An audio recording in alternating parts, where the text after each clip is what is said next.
sanay nono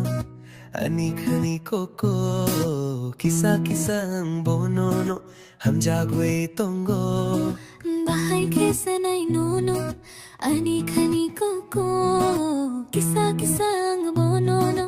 Hamjagwe tongo Rokao chumuy kobun maheke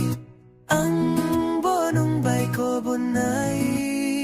Jadu nung bupuro ba silang sinay Jadu nung bupuro ba silang sinay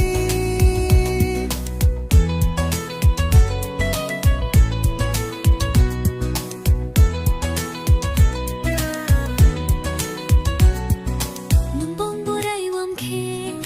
ang kumbarong gano Ani ka na bering sawi tong dinong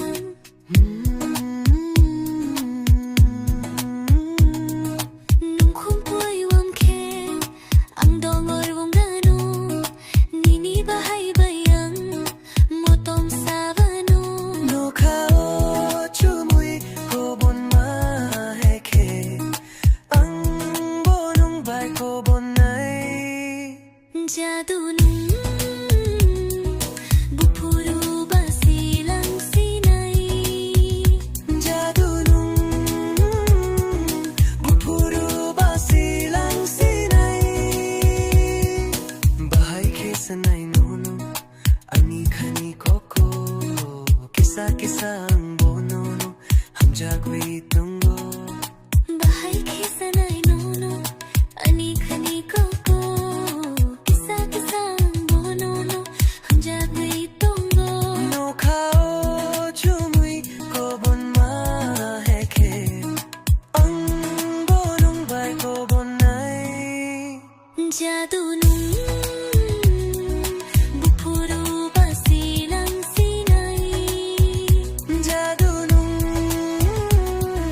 bupuro ba silang sinay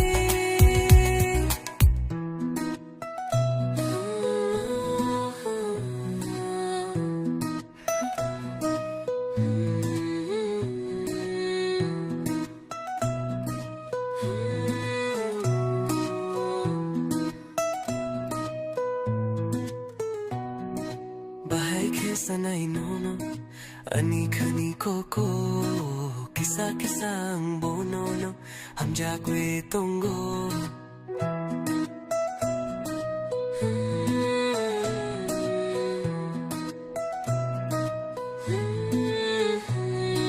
Bahay ke sanay nono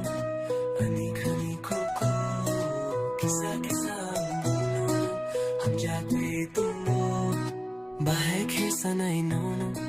Ani-kani koko Kisa-kisa ang bono no Hamjagwe tongo No kao chumuy kobun maheke Ang bonong bay kobun ay Jadu nung